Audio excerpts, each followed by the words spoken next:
What's going on, everybody? Welcome back to the NerdyMark channel. I am Sid the NerdyMark, and this is the NerdyMark Wrestling Show. So before we get into today's news and reports and NXT and AEW reviews, really quick, I am going to be talking about Extreme Rules this weekend with PDP once again. I'll be going back on their show. I know it's a week removed from Extreme Rules, but you know what? The impact of that show is it was something. It was something. So I'm definitely gonna have to talk about it. But definitely check out the PDP or the Parsons Daffrin podcast for more. They are an amazing podcast, and those two are good friends of mine now. So really excited. Look forward to that.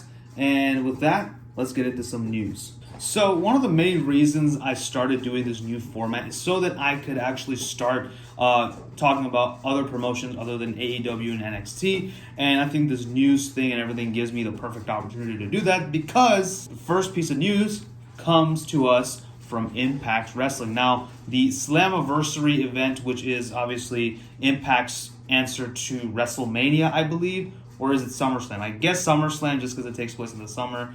I would think maybe Bound for Glory is their answer to WrestleMania. I'm not sure. If you watch Impact, leave it in the comments below. But we have several new signings and returns from there, and also this week on Impact Wrestling as well. We had, of course, the return of people such as the Motor City Machine Guns, as well as the return / debut. I'm not sure if they have wrestled Impact before. I'm pretty sure they have, though. The arrival of the Good Brothers, Machine Gun Carl Anderson, formerly known as just Carl Anderson in WWE, as well as Doc Gallows, formerly known as Luke Gallows on WWE as well, or now he's known as the Big LG Doc Gallows. So by that logic, is the Big LG the Big Luke Gallows, Doc Gallows? Because if that's what it stands for, I'm sorry, that's kind of ridiculous. So if you know what the Big LG or LG stands for, leave it in the comments below. Eric Young, who did great things in NXT with Sanity, but then he came up to the main roster, and I remember when Sanity debuted on SmackDown Live against the Usos, they lost their first match on the main roster. That right there told me all I needed to know and everything that I could expect from the booking of Sanity on the main roster. And that's when Nikki Cross was on NXT at that time. So it was just Eric Young, Killian Dane, as well as Alexander Wolf. Killian Dane, of course, is on NXT now. Alexander Wolf is on NXT UK. So that was cool. And of course, the biggest one, obviously, was EC3. He attacked the TNA Heavyweight Champion Moose, or Moose, as everyone calls him, or Deuce, or Douche, or whatever, since he's a heel. That was pretty cool. I saw that clip. He's got the hoodie on, and he's like his character is like a mixture of the John Galt character from Atlas Shrugged mixed with V from V for Vendetta. So I kind of like it. So I think that's pretty cool. I don't really follow Impact Wrestling, but I will definitely be following EC3's return to Impact Wrestling. So that's there. Again, EC3, another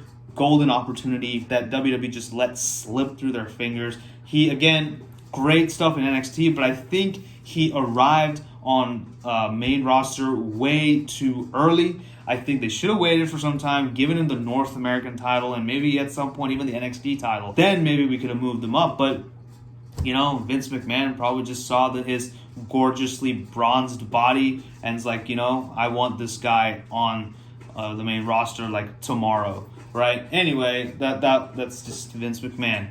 And then, of course, he changes his mind in a whim. But yeah, that was terrible. I hated that he was booked so terribly, but he obviously was booked much better in Impact Wrestling. EC3 did first debut in Impact as the nephew of Dixie Carter, the former owner of Impact Wrestling, or TNA as it was called, or Global Force, or whatever they've been called. And now he's back, and he's kind of basically his own man, and he's all about finding your narrative and all that good stuff. So that's cool. I like that. Looking forward to see him versus Moose at some point. That would be pretty cool. Oh yeah, and also we got Heath Slater, now only known as Heath, They took off the Slater, although they could have just used Heath Miller. I don't understand why they used just Heath. Whatever. He's got this whole storyline going on with Rhino. He's, of course, reunited with his fellow SmackDown tag team champion, Rhino. And that's pretty cool. It was great to see. It was very endearing. And finally, of course, we got the announcement that Brian Myers, formerly known as Kurt Hawkins in WWE, has come down to Impact Wrestling. So that's going to be cool. My question is, what does this mean for Matt Cardona, aka Zack Ryder, or formerly known as FKA Zack Ryder? So that would be interesting to see. I'm thinking, obviously, if he wants to go the tag team route, he'll probably go to Impact and join his partner Brian Myers, as well as, not just his Raw tag team partner, but also his podcast partner, Brian Myers. Or if he wants to have a singles run, he can go to AEW, where he is friends with Cody, so that could work. Either way, I'm just looking forward to see what happens with Matt Cardona at some point. But anyway, really excited about all these signings. But let's move on to our next piece of news. Our next piece of news comes from WWE Land. Kairi Sane, the former NXT Women's Champion and former Women's Tag Team Champion, along with her Kabuki Warrior partner Asuka, has decided to leave WWE and go back to her hometown of Japan, because she did recently get married and she wants to be closer with her husband. Makes sense. Unfortunately, or fortunately, whatever, WWE are apparently doing all their best to try and keep her. That's interesting. I mean, I don't know though if Kairi were to break out and be a single star. I'm not sure how they would treat her. Like, it took at least 3 to 4 years for Asuka to come to the main roster and actually win her singles. Well, no, it took about 2 years since she came to the main roster to win her first singles title, which was the SmackDown Women's Champion. Like, her first match on the main roster, which was technically on WrestleMania, she lost to Charlotte. I don't know what they would do with Kairi Sane if she were to sign a contract as a single star. Kairi Sane, she did record her final set of tapings for WWE, and she is looking to leave for Japan, where apparently she says she will wrestle for 1 more year and then retire from pro wrestling. Now, that is a little bit disheartening for me, because Kairi Sane is only 31 years old. That is not very old. She is a very talented wrestler. She was amazing on NXT. She did a great job as a tag team partner, as kind of a bit of a somewhat of a tumultuous relationship with her tag team partner, Io Shirai, who, by the way, now is the NXT Women's Champion. And it was just, I think it would be, really good for her to maybe go back to NXT. I would love to see a feud between Kairi and Io, former best friends. Always a good story. I mean, obviously Candice and Io was a good match as well. Not gonna knock that, but I think this would have been just as good, or better, I would say. I don't understand, why they even brought her up so quickly in the first place, frankly. Obviously, I mean, she did a good job with Asuka as, part of her tag team, as part of the tag team Kabuki Warriors. But, I mean, I think at this point, she did make the right decision. One, she is married. Sorry, all you single guys out there, including myself, I guess. And she wants to be closer to her husband. But also the fact that she did say that she was planning to retire after about a year of wrestling, that's a little sad. And I kind of get it, because, she did suffer a lot of concussions and head injuries and stuff like that, thanks to Nia Jax. The Samoan botch machine does it again. I'm a little disheartened by this piece of news, but at the end of the day, I will say, Kairi Sane, thank you for everything you've done. Thank you for all the wonderful matches you gave us across Stardom and NXT and even the main roster. But I wish her all the very best in her married life. We'll see where it goes. Now, of course, if she is going to take the deal, I will definitely report on it again next week. Or, whenever she does come back. If she's going to come back, I will definitely report on that. But this is still kind of sad. Once again, all I can say for now is thank you, Kairi. Now today, I actually want to try something a little bit different, because it is pretty late as of the time of me recording this, so I wanted to make it a little quicker. instead of going through every single match really quick and giving you guys quick hits, I'm going to go ahead and just talk about some of the biggest moments on both AEW and NXT. Starting with AEW, the TNT title match. This time the challenge was answered by none other than Eddie Kingston. Now, I saw a meme going around on social media saying that Eddie Kingston is what Bully Ray wishes he was, or something along those lines. And I can see that, honestly, his promo work is fantastic, and he is just as hardcore, if not more hardcore, than Bully Ray ever was in the ring. Now, I think that was really cool to see Eddie Kingston, tangle up with Cody, and, have that match. Really good match, of course, as always. Cody is a freaking prize fighter, as we all know. So I thought that was really cool to see Eddie Kingston. Hopefully he is signing a long-term contract with AEW, so that would be cool. We also had Ricky Starks aligning himself with Brian Cage, and then Darby Allin aligning himself with Jon Moxley. So I am smelling a tag team match between those four men sometime in the near future. That should be really cool. And also I'm thinking that down the line, as we go to, I believe, All Out, I think that's the next pay-per-view. I do feel like we're going to have a triple threat for the AEW Championship between Darby, Brian Cage, as well as Moxley. So that would be cool. Will Ricky Starks factor into that? I don't know.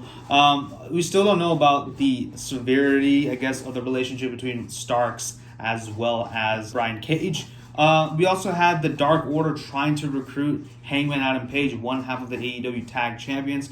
But, of course, FTR came in to help him out against the Dark Order, continuing to create a rift between Kenny and Adam Page. I'm really liking where the story is going. I think it's got a lot of legs to it, and, a lot of factors going in. So very, very much looking forward to where this goes. Again, we need heel Kenny. I need the cleaner on my screen on a weekly basis once again. That was the character that made me fall in love with Kenny Omega as a wrestler, and it was one of the reasons why he was and still is my favorite wrestler right now. And after that, of course, we got the big return of Sammy Guevara. Sammy Guevara was suspended for about 30 days to go to sensitivity training after remarks he made about Sasha Banks on a podcast years ago. This kind of came out during the speaking out movement. Of course, Sasha and Sammy talked privately. He apologized to her privately and publicly. So I personally think he's in the clear. If someone is man enough to admit to their mistakes and apologize, or woman enough, whatever, to apologize, I think that they should be forgiven and given a second chance. So I'm glad Sammy Guevara is back. So that should be really good. Next week, we are getting a 10-man tag team match, all of the Inner Circle versus the Jurassic Express and the Best Friends, I believe. So that's going to be really cool. That's going to be a crazy match next week. So we're really looking forward to that. But those are just some of the highlights that I felt were there for Dynamite this week. But let me know what you guys thought about the show as well. Moving on to NXT, the first highlight that I have to say is that Keith Lee is no longer the North American champion. He has relinquished his title and he's now solely the NXT champion. And because of this, at NXT TakeOver 30, so really looking forward to that one, we will have once again a 6-man ladder match for the North American title. That first one, if you have not watched it, please do yourself a favor.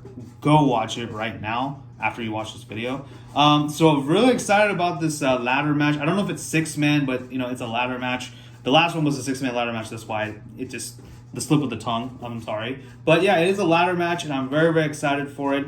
We did have a qualifying match between Roderick Strong, Gargano, and Bronson Reed, which Reed did win. He's the first entrant into that match. Next week, we are getting Finn Balor, Dexter Lumis, as well as Timothy Thatcher.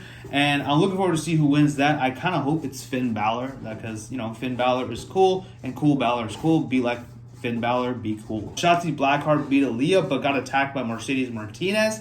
And she joins the Robert Stone brand. So I think the Robert Stone brand is finally getting some legs. That's pretty awesome. Good on them. I think that, it went from being an excuse to put Aaliyah on TV every week to actually legit being something of substance. Mercedes Martinez is a great acquisition, I guess, to the Robert Stone brand.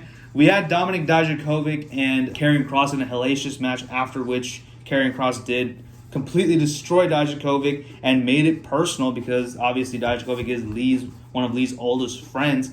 I don't know. Karrion Kross. It looks like Karrion Kross versus Keith Lee is going to happen for the NXT title.